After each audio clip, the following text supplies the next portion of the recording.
Hey everybody, how's everybody doing? We're good. How are you this evening? Hey, I'm well. I'm well. It's hot outside, I tell you that. Yeah, maybe we got a temporary cooling with the storm, but I'm sure it'll be right back up there tomorrow. Want to remind everybody, since we have people coming on and off, that we are recording tonight's session, and we'll share all the individual candidate recordings on our YouTube channel, as well as through email. We're joined tonight by Dr. George Woodbury, our legislative chairman, and Allison Cook is producing things for us behind the scenes. So Jesse, if you're ready, we're going to go ahead and get started. All right, let's do it. All right, sounds good. So the first question tonight is, Governor Lee recently issued Executive Order number 15. Among the provisions in that order include the ability for nurse practitioners to practice with autonomy. What's your position on the expansion of scope of practice for non-physician providers such as nurse practitioners and physician assistants? You know, that's one of the conversations that's been had. That's the question of the year, actually. We've been having the conversation for most of the year, or most of the session. And for a long time, I've been on the fence about it. But during the pandemic, of course, all of us are having to stretch a little bit. So as far as nurses getting a complete autonomy, it could be helpful for a short period of time, but I don't think that's something we need to do going forward as a permanent fix. Because there's a reason that physicians went to get all this extra education, all those extra student loans, all of the extra training that's required. So as far as just dealing with the pandemic, I think it's an okay thing, but going forward outside of the pandemic, I believe that nurse practitioners still need some oversight from physicians. Okay. We're going to move right on into the next question. So everybody in our society is having to make a lot of difficult decisions right now, whether you're a business owner, a parent, a policymaker, everybody is forcing them to balance physical health and even the health of their entire community or their district, in your case, with economic health. And that whole, we hear the phrase "get back to business" quite often. What can you talk about your thought process when you're faced with those types of challenges, balancing those two things? Well, as far as give me the question one more time so I can. So when you have those decisions, like you've probably already been faced with, of health versus economy, we've seen it a lot with closing down the state, opening up the state versus keeping it shut down to keep everybody distant and in their home. What's your thought process when you're trying to decide what to do and when to do it? Well, without health, there is no economy. So,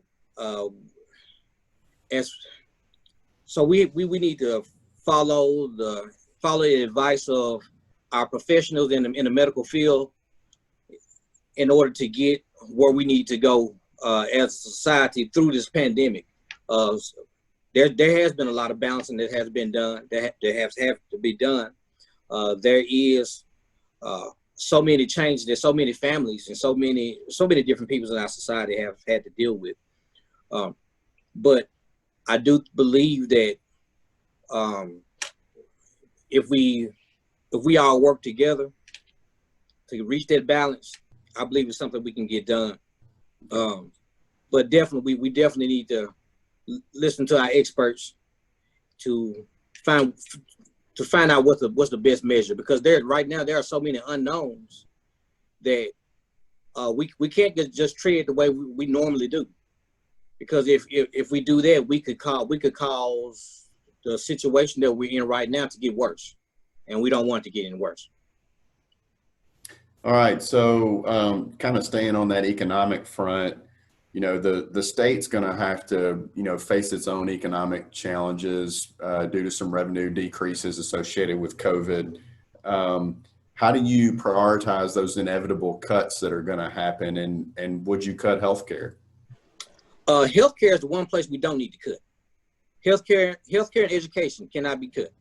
Um, and right now, especially healthcare, because right now we're in a part of the pandemic right now where we've opened things up and the numbers are going up, but we don't know what this thing is going to look like come fall or during our regular flu season. We don't know what this is going to look like. So we still need to have the systems in place, the resources in place, just in case. Because the worst thing that could happen is we say, oh, it's not a big deal. And we find out it is a big deal and we've already allocated our funds. So. All right, good. So you've been short and to the point with these answers. We do have some more time. Is there anything else you want to talk about, whether it's expanding on an issue or just make some general comments to folks that are listening? Oh, well, of course, I've been a big advocate for expanding Medicare. Of course, a lot of people on the other side of the aisle may not feel the same way as I do, but I definitely believe that our healthcare system is something that's imperative for our economy, for our everyday life.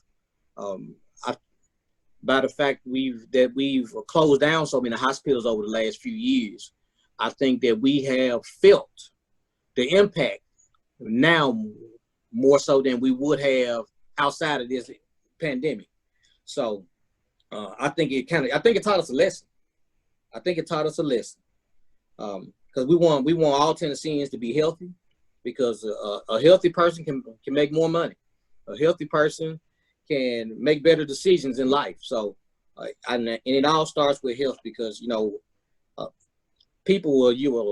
I heard someone say that people will spend their health trying to make money, but once they get to a certain place, they spend all their money trying to restore their health. So we want to take care of our health up front. So that's where I am on. Okay. And yeah, pardon me, I'm not as loquacious as many of my colleagues, but. Hey, you've done a great job tonight. Thanks for your candor and thanks for answering all those questions. Good luck to you out there on the campaign trail, and thank you so much. We hope to see you down the road. Have a good evening. All right, you too. Thanks for joining us.